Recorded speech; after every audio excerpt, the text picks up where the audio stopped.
کیونکہ جو اسلحہ افغانستان کے طالبان کے پاس ہے وہی اسلحہ ان کے پاس بھی موجود ہے، لہٰذا پولیس کے پاس جو اسلحہ ہے وہ اس کے اکارڈنگلی ان کے ساتھ مقابلہ کرنے سے قاصر ہیں۔ اس کے بعد فائنلی ہمارے جو ریاستی ادارے ہیں، خاص طور پہ جنرل عاصم منیر، انہوں نے اس حوالے سے جو ہے فیصلہ کیا اور اس میں انہوں نے رینجرز کو شامل کیا اور انہوں نے کہا کہ ہمارے جو ریاستی ادارے ہیں وہ اب کچے کے ڈاکوؤں کے خلاف جو ہے پراپر آپریشن کریں گے۔ یہاں میں آپ کو یہ بتاتی چلوں کہ جو ہمارے رینجرز ہیں، ہمارے جو ریاستی ادارے ہیں، انہوں نے جب یہ فیصلہ کیا تو اس کے بعد یہ جو کچے کے ڈاکو ہیں انہوں نے پہلے بہت للکارا اور انہوں نے کہا کہ ہمارے پاس بہت ہی جدید قسم کا اسلحہ ہے۔ تو اب اچھی اور خوش آئند بات یہ ہے کہ انہوں نے اپنا جو ہتھیار ہیں وہ رینجرز کے آگے ڈال دیے ہیں۔ اس کی تفصیلات کچھ اس طرح سے ہیں کہ پاکستان رینجر سندھ کی اندرون سندھ کچے کے علاقے میں ڈکیتوں اور جرائم پیشہ افراد کے خلاف جو آپریشنز تھے وہ لگاتار جاری تھے، اور اس میں 2 ان کے قبیلے تھے جس میں ایک کا نام تھا بجا رانی اور دوسرا کا نام تھا تیغانی۔ یہ دونوں جو قبیلے ہیں یہ 20 سال سے لگاتار جرائم پیشہ جو چیزیں ہیں ان کے اندر انوالو تھے، اور انہوں نے فائنلی ہتھیار ڈال دیے ہیں، اور 20 سال سے ان دونوں قبیلوں کے آپس میں دشمنی چلی آ رہی تھی۔ اس دشمنی کے نتیجے میں بھی انہوں نے کہا ہے کہ ہم جو ہے وہ آپس میں جو صلح ہے وہ ہم کر لیتے ہیں، جو کہ ایک بڑی ہی خوش آئند بات ہے۔ آپ کو یہ بھی بتاتی چلوں کہ رینجرز کی جو ہیلپ لائن ہے 1101 اور ان کا جو واٹس ایپ نمبر ہے وہ ہے جی 0347 900 ٹیٹرا 1 یعنی کہ 1111۔ تو اس پہ کال یا ایس ایم ایس کے ذریعے فوری اطلاع بھی دی جا سکتی ہے اگر آپ کسی سندھ کے آس پاس کے علاقے میں، اور اگر آپ کے پاس کوئی اطلاع ہے تو اداروں کی آپ ضرور جو ہے وہ ہیلپ لے سکتے ہیں۔ لیکن اچھی بات یہ ہے کہ کوئی حکومت، کوئی سیاستدان، کوئی ادارے، کوئی پولیس ان کا مقابلہ نہیں کر پا رہی تھی، اور آج ہمارے اداروں کے سامنے جو ہے یہ اسی طرح جھک گئے ہیں۔ اور حیرت کی بات یہ ہے کہ ملک کے اندر زلزلے آئیں تو آپ کی اسٹیبلشمنٹ آئے، آپ کی فوج آئے، آپ کے ملک میں سیلاب آئیں تو وہ آئیں، آپ کے ملک میں مشکل آ جائے تو وہ آئیں، اکانومی کو ٹھیک کرنا ہو تو آئیں، ڈنڈا دینا ہو تو آئیں، آپ کے ڈاکوؤں سے لڑنے کے لیے وہ آئیں، تو پھر بعد میں اداروں کو گالیاں دینے والے لوگ جو ہیں وہ ذرا سوچ سمجھ کے پھر بات کیا کریں۔ اگر فوج نہ ہو پاکستان کے اندر تو سمجھ لیں کہ فوج کے بغیر پاکستان انکمپلیٹ ہے۔ بہرحال چلتے ہیں جی اگلی خبر کی طرف۔ اگلی خبر جو ہے وہ جنرل باجوہ سے ریلیٹڈ ہے۔ جنرل ریٹائرڈ آرمی چیف جو ہمارے باجوہ صاحب ہیں،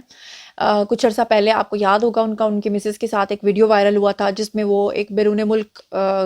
جگہ پر تھے، اور وہاں پر ایک شخص جو تھا وہ پٹھان تھا، اور وہ پہلے پٹھان پاکستانی اپنے آپ کو شو کر رہا تھا، لیکن بعد میں پتہ چلا کہ وہ افغانستان کا پٹھان نکلا تھا جس نے باجوہ صاحب کے ساتھ بدتمیزی کی تھی، اور وہاں پر ان کے اوپر جملے کسے تھے، اور اس نے کیا کیا تھا، وائس اوور بھی کیا تھا، یعنی کچھ باتیں اس نے جنرل باجوہ کے سامنے نہیں کی تھیں، لیکن بعد میں جو ویڈیوز نے ایڈٹ کیا تھا اس میں اس نے بہت ساری گالیاں اور اس طرح کی چیزیں جو ہے وہ ریکارڈ کر کے اسے سوشل میڈیا پہ وائرل بھی کیا تھا۔ پھر اس کے بعد آپ کو یاد ہوگا کہ اس شخص کے خلاف کارروائی بھی ہوئی تھی، اور اس ملک کے اندر جہاں وہ تھا وہاں سے اس کو ڈپورٹ بھی کیا گیا تھا۔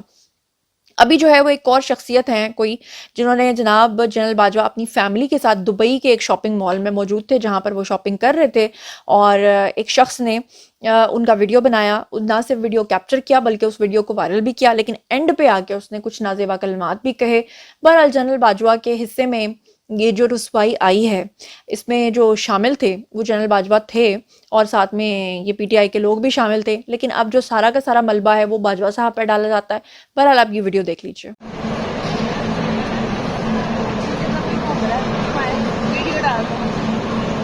باجوہ صاحب دبئی مال فیملی کے ساتھ شاپنگ کرتے ہیں، چور۔ چلتے ہیں جی اگلی خبر کی طرف۔ تو میاں محمد نواز شریف وطن آنے کے لیے بالکل تیار ہیں، ان کا طیارہ مکمل طور پہ تیار ہے 156 افراد کے ساتھ، جس میں صحافی حضرات بھی ہوں گے، ان کے دوست احباب بھی ہوں گے، ان کا سٹاف بھی ہوگا، ان کے ملازمین بھی ہوں گے، ان سب کے ساتھ وہ پاکستان آ رہے ہیں، اور وہ جو کہتے ہیں نا جی آیانو، وہ آئیں، ضرور آئیں، موسٹ ویلکم، اور کہا جا رہا ہے کہ چوتھے وزیر اعظم بنیں گے، ملک کے نئی تاریخ رقم کریں گے۔ لیکن اس وقت جو لیگی وزراء ہیں، انہوں نے جو لوگ ہیں، عوام ہیں، ان کو اکٹھا کرنا ہے مینار پاکستان پہ۔ ایسے میں ایک ویڈیو بہت زیادہ وائرل ہو رہا ہے جس میں ایک صاحب ہیں جن کا تعلق نون لیگ سے ہے، یہ نون لیگ کے رہنما ہیں، ان کا نام ہے اسد الرحمان۔ اب یہ جو اسد الرحمان صاحب ہیں یہ اپنے حلقے میں لوگوں کو کنونس کر رہے ہیں، لیکن ان کا جو کنونسنگ پار ہے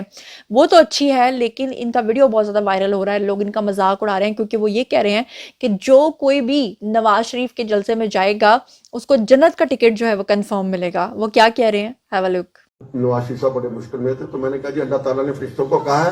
کہ جو یہاں پر یہ بیٹھے ہیں, ان صاحب کے نام لکھ دو, یہ بغیر صاحب کے جنت میں جائیں گے.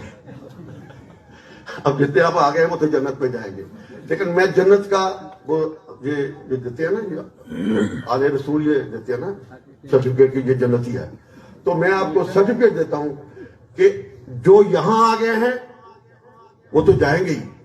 جو لاہور جائیں گے کس مارچ کو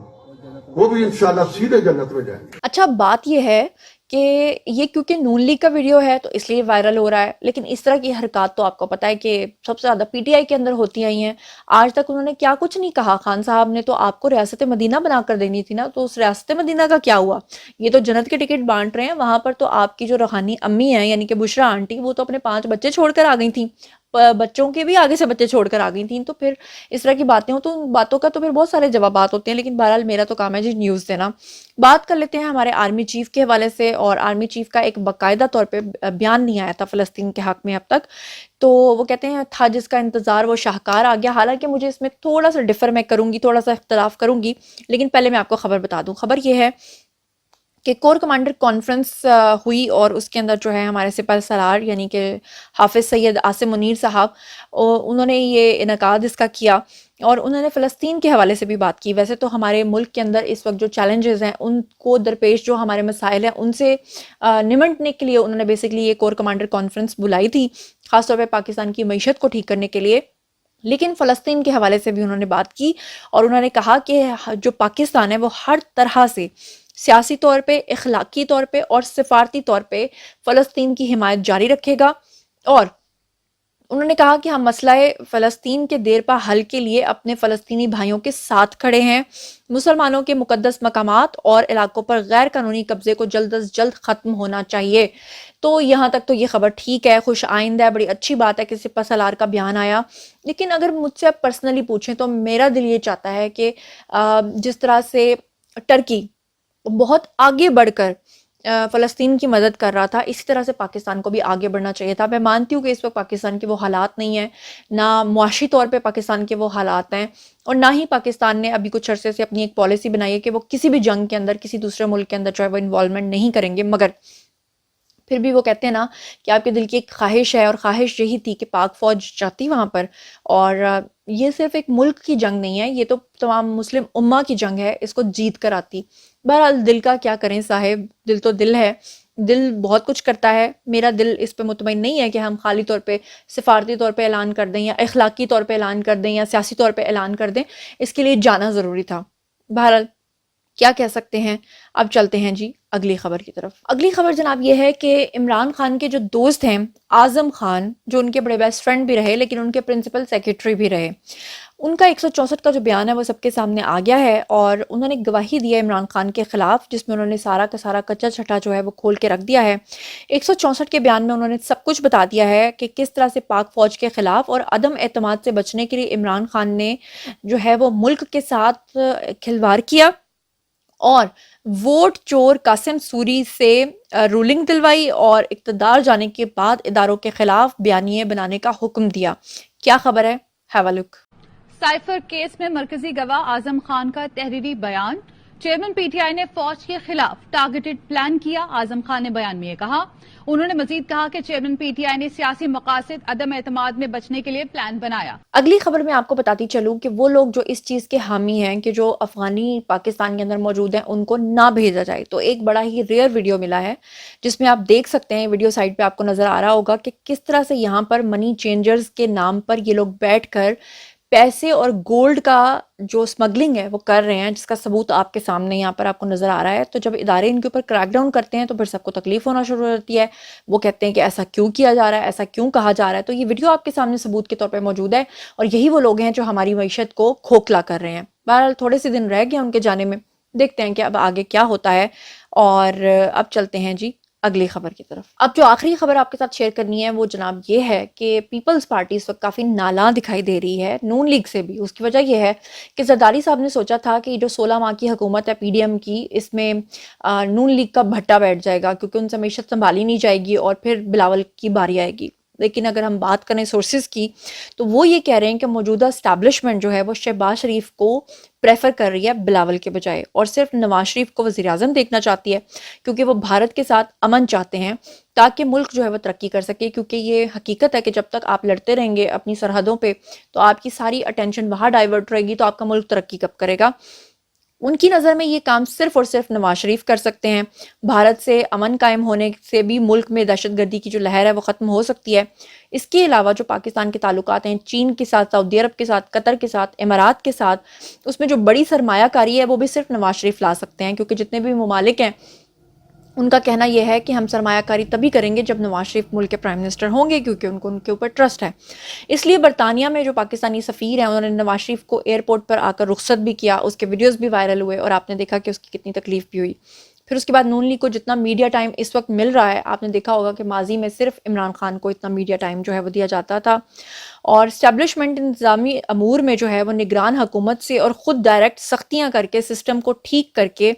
پہلے والے گناہوں کا جیسے کہہ رہے ہیں کہ جی کفارہ ادا کر رہے ہیں، اور نواز شریف کے حوالے جو ہے وہ تھوڑی بہتری کر کے پھر ان کو ہینڈ اوور کرنا چاہتے ہیں ملک، اور یہ سب نواز شریف اور جنرل عاصم منیر کے ڈائریکٹ رابطے کی وجہ سے ہوا ہے۔ یہ ایسا سورسز کلیم کرتے ہیں